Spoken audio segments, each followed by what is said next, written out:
이 새벽 우리에게 주시는 하나님의 말씀은 구약 성경 말라기 4장 1절에서 6절까지의 말씀입니다. 제가 보는 성경으로 구약 1330쪽입니다. 말라기 4장 1절에서 6절까지의 말씀입니다. 하나님의 말씀을 봉독하겠습니다. 만군의 여호와가 이르노라. 보라, 용광로 불같은 날이 이르리니 교만한 자와 악을 행하는 자는 다 지푸라기 같을 것이라.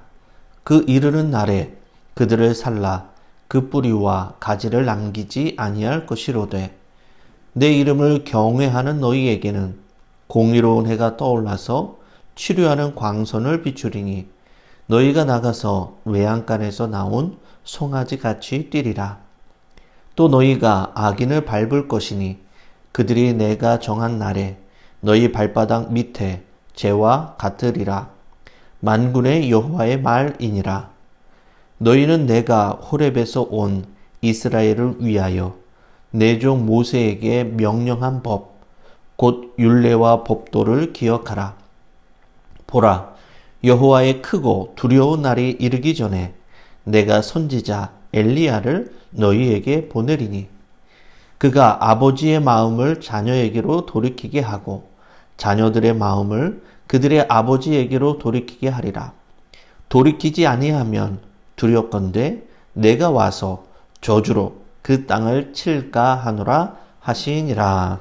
아멘. 오늘 본문을 중심으로 여호와의 날이라는 제목으로 함께 말씀을 나누겠습니다. 구약 성경의 마지막 장인 말라기 4장은 마지막에 임하게 될 여호와의 날에 대한 비유로 결론을 맺고 있습니다. 오늘 본문 1절입니다. 만군의 여호와가 이르노라. 보라, 용광로 불 같은 날이 이르리니 교만한 자와 악을 행하는 자는 다 지푸라기 같을 것이라.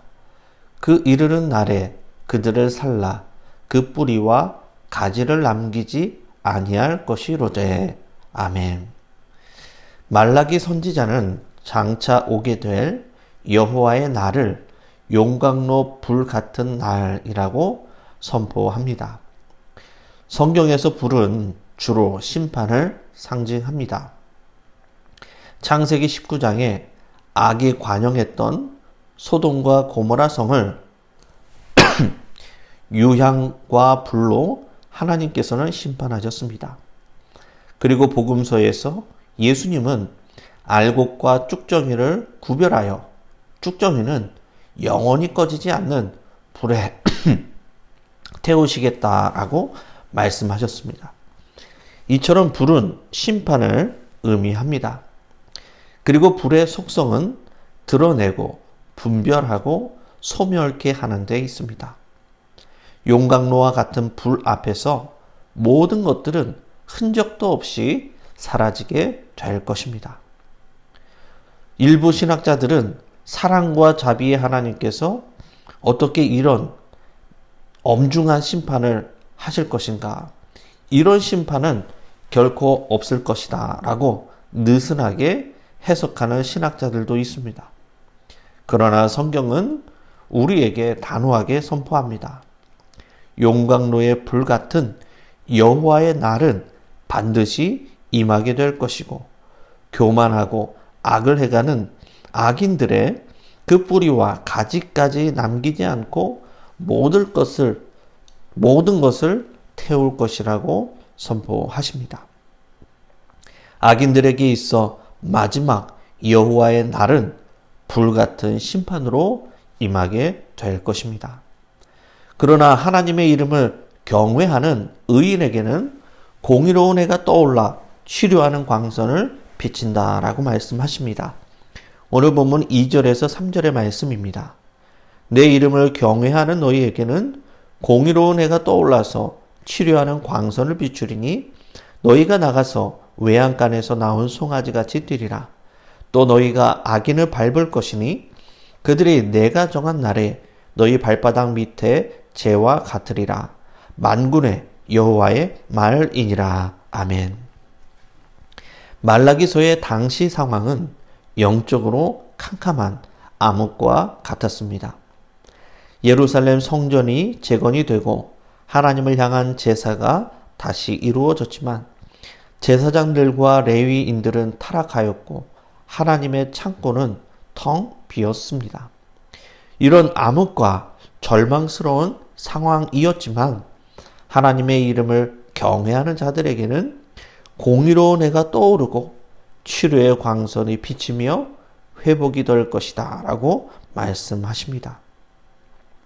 오랜 절망의 시대는 끝이 나고 반드시 희망의 시대가 동터올 것임을 암시하고 있는 것입니다. 동트기 전에 가장 어둡다고 합니다. 그러나 어둠이 깊은 만큼 새벽이 가까웠음을 우리는 알게 됩니다. 그리고 오늘 본문에 하나님의 이름을 경외하는 의인의 기쁨을 외양간에서 나온 송아지로 비유하여 말씀합니다. 오랜 겨울 동안 외양간에 갇혀 지내던 송아지가 봄이 되고 따뜻해져서 밖으로 나오게 되면 얼마나 좋아하고 기뻐하겠습니까? 그것을 비유로 의인의 기쁨을 표현합니다. 따뜻한 햇살을 받으며 신이 난 송아지는 불타버려 재가 된 악인들을 밟으며 기뻐할 것이라고 말씀하십니다. 악인들에게 있어 여호와의 날은 용광로의 불과 같은 심판의 날이지만 의인에게는 공의로운 해가 떠오르는 치유와 회복과 기쁨의 날임을 선포하고 있는 것입니다. 오늘 본문 4절에서 6절의 말씀입니다. 너희는 내가 호렙에서 온 이스라엘을 위하여 내 종 모세에게 명령한 법, 곧 율례와 법도를 기억하라. 보라, 여호와의 크고 두려운 날이 이르기 전에 내가 선지자 엘리야를 너희에게 보내리니 그가 아버지의 마음을 자녀에게로 돌이키게 하고 자녀들의 마음을 그들의 아버지에게로 돌이키게 하리라.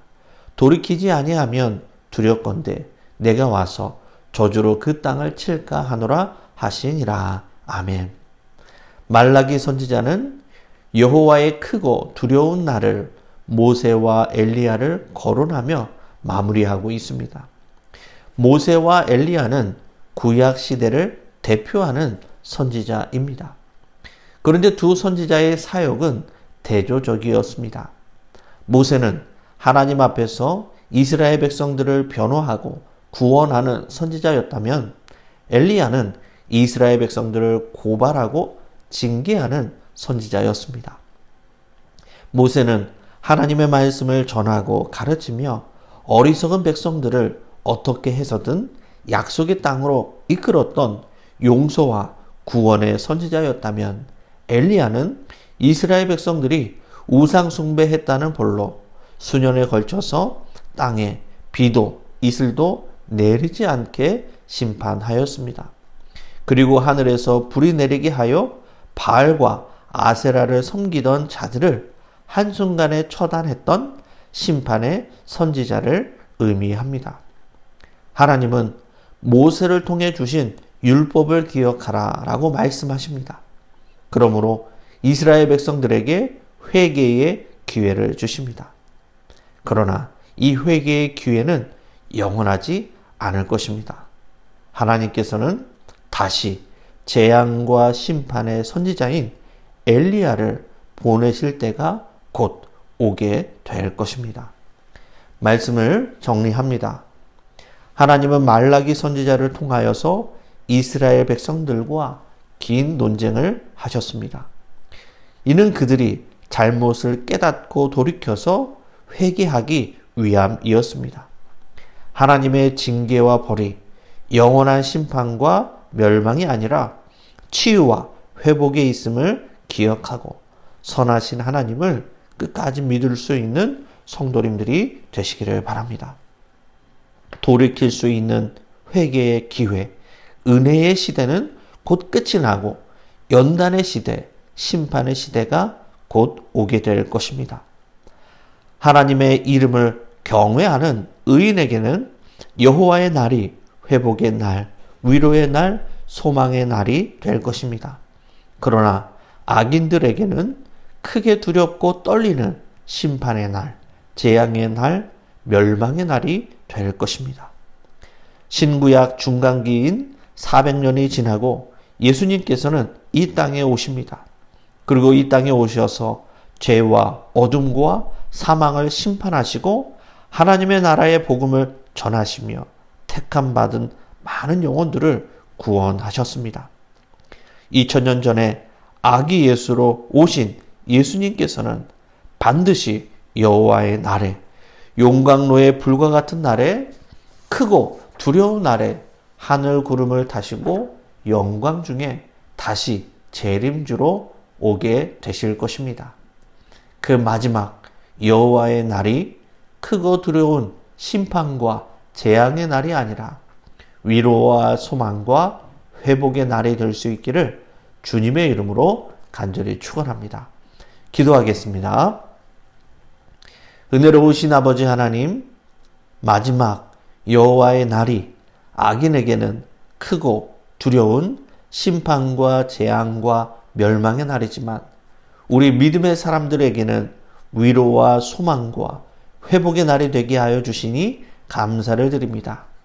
그 마지막 여호와의 날을 고대하며 이 현실의 모든 문제와 아픔과 상처를 이겨낼 수 있도록 우리 모두에게 믿음과 소망과 능력으로 함께하여 주옵소서. 그리하여 외양간에서 나온 송아지처럼 주님과 함께 그 마지막 날에 영원한 기쁨과 즐거움을 누리는 신실한 주의 백성들이 다 되도록 함께하여 주시옵소서. 예수님의 이름으로 기도드리옵나이다. 아멘.